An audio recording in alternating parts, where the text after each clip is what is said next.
Let's take this show on the road. Same-ish, different day. I be bored out my mind. Hometown, love my place, but why? Yun, start na tayo ng ating ride for the day, weekend ride. So, matagal-tagal tayong nagpahinga kasi just natin in my mind. So, medyo masama ang ano natin, pakiramdam natin. We're suffering from something. So anyway, start tayo ngayon. Kasama si partner. Dito lang kami sa Darayat. So today I'll try to do the maximum. Whatever it is, you will find out later. So yan, medyo parang maganda naman ang pakiramdam ngayon.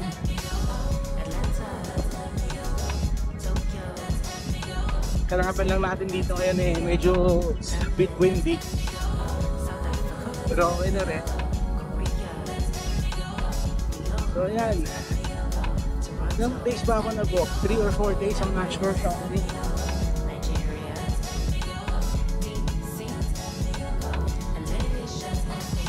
So last bike Monday. So 4 days.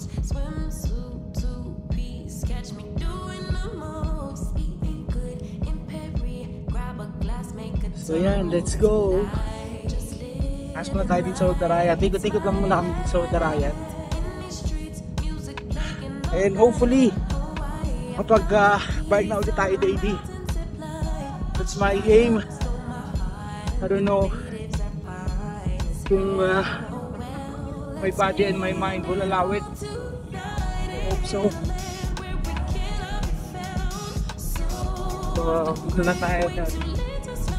Let's go.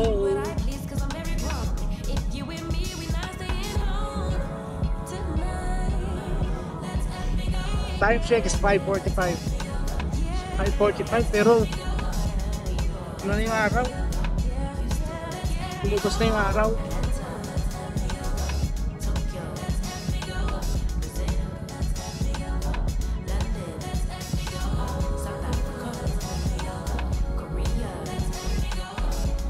Ganda ng panahon so far. Masaya pa magbike. Siguro maximum magbabike tayo hanggang 8 o'clock lang or maximum 8:30. Kasi titignan natin kung, kasi usually 8 o'clock eh mainit na yung araw. Kaya titignan natin kung hanggang saan tayo. So on that note, shoutout na rin tayo. Shoutout sa mga subscribers natin. Thank you po sa support nyo. And yung mga bagong subscribers natin, welcome po. And those who are watching, sa lahat po nanonood na hindi pa nakasubscribe, pasubscribe na lang po. Maraming salamat po sa inyo. Siyempre yung ating mga kaibigan dyan, sila Mr. and Mrs. Tutuyan Adventure, si Antonia and Mary, Husky No Limit, si Moy, si B. Murchie, Boyong Gibara, Pinola Alone, si Remski, si Romski. Sino pa ba? Sa inyong lahat.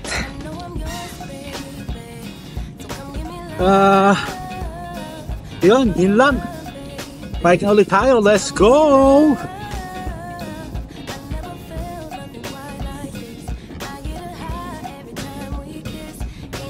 Ayan, time check. It's 6 o'clock.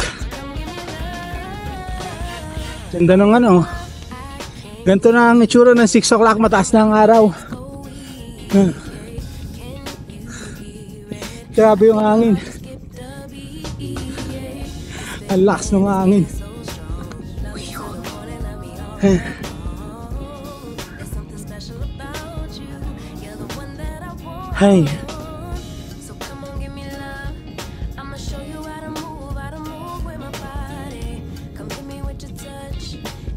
Pero maganda yung ano, maganda pa yung init.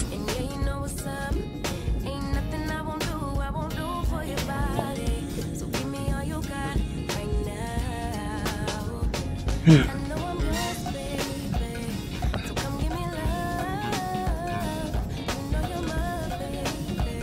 to.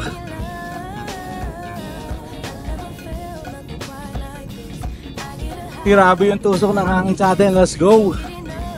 Okay lang yan. Let's just enjoy this. Nakakamiss din pala magbike eh, no? After 4 days ng walang bike.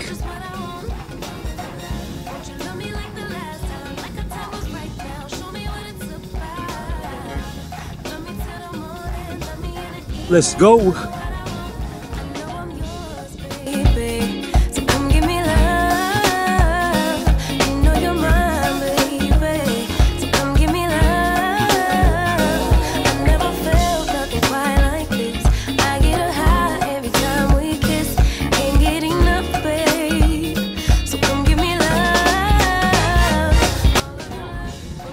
Konti na lang.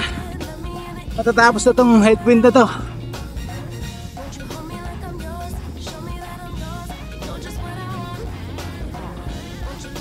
Grabe siya.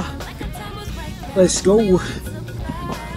Ayan, nakatapos na tayo ng isang ikot. So 11.6 kilometers. Ayan, isang ikot in 29 minutes.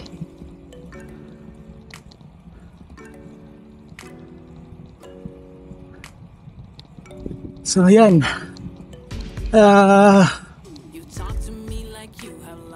Ilang days na lang, malapit na rin kaming umuwi ng Pilipinas for vacation for my son's graduation. Ano tayo, failed almost all. Almost karamihan ng sinet natin na goal, fail. Ang goal ko is to go down to 90 before going home to Philippines. Pero right now, we hit a flat line. Ang weight natin almost maintaining lang to 99 and 100. Okay naman, hindi naman ako I don't feel bad naman masyado kasi dahil nga na sinabi ko itong weight loss journey ko, ano naman to sa marathon. So as long as it takes, okay lang yan. So ang downside to it medyo mag-aano tayo ng konti, magpipigil tayo ng konti ng kain sa Pinas. Anyway, kung titignan natin. So I don't know, in the last ngayon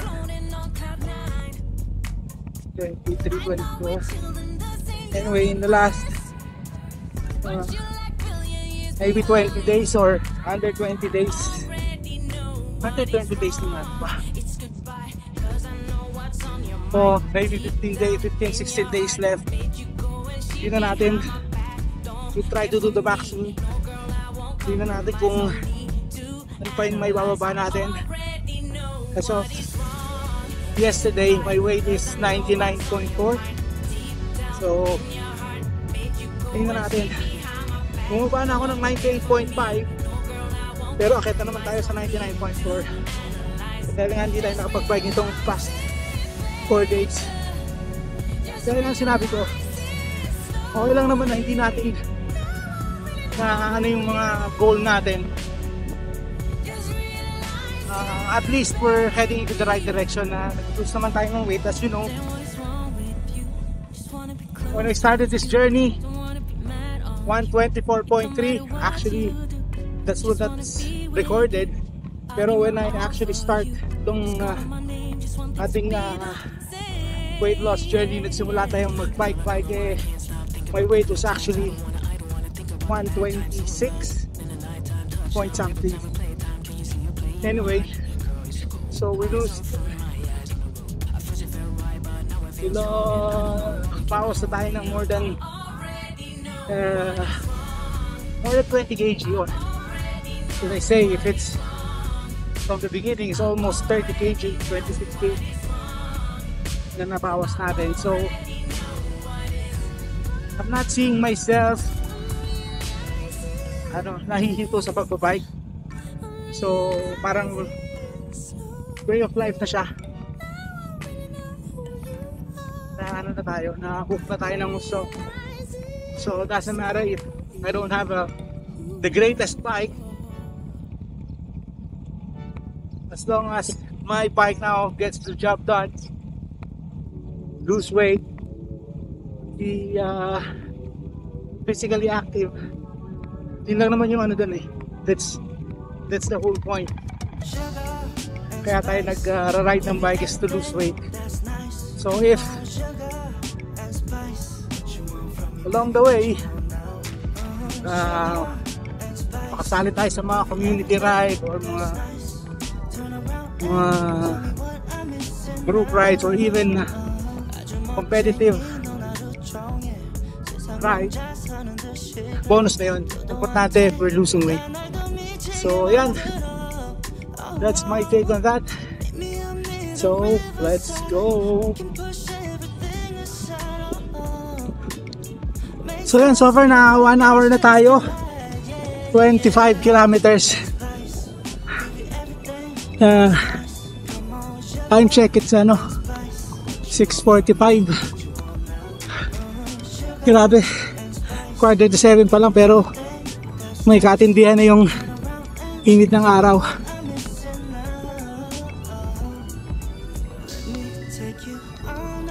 Kaya talagang hanggang alas 8 ka lang, maximum 8:30, otherwise masusunod ka ng gusto sa araw.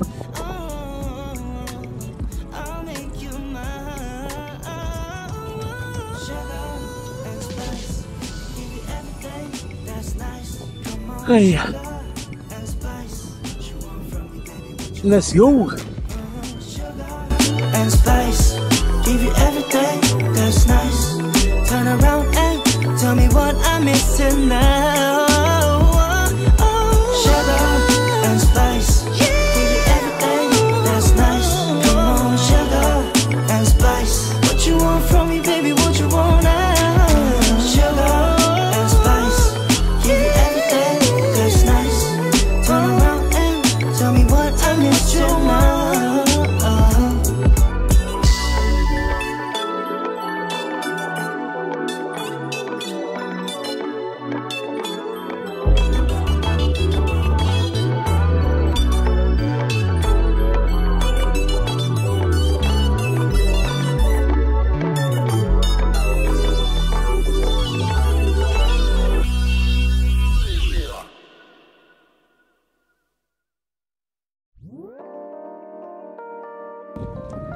Ito, approaching na tayo dito sa may favorite nating bridge. Bakit natin siya favorite?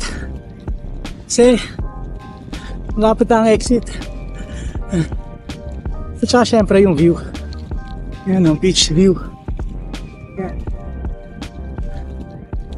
Tapos laging may lumilipad na falcon dito eh.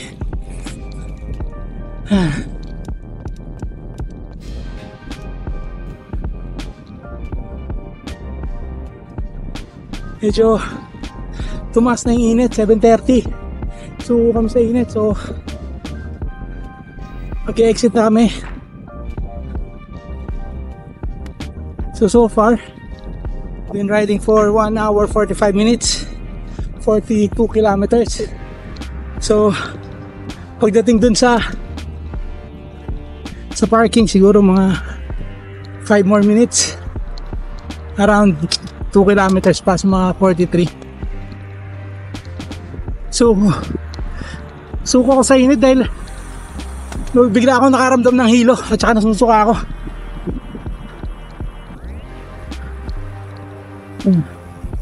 Kaya dito na muna magtatapos ang ating ride for today. Thank you Lord for the safe ride. So, ayan. So, unti-unti ulit natin i-build up yung resistance, yung endurance natin. Ang lakas makadrain kasi nung init. So, yun na nga. Kaya, hanggang dito na lang. Anyway, 40 is not bad. Okay na rin yan. So, in this upcoming, itong darating linggo, itong darating na week, siguro I'll try to do 40 to 50 kilometers per day na ride. Yan ang ano natin, target natin for ourselves. So anyway, hanggang dito na lang. Happy weekend to everyone. So, say hi. Say hi. Hi. So if you find this entertaining, interesting and helpful, please like, share, and subscribe. Thank you Lord for the safe ride. See ya. Let's go.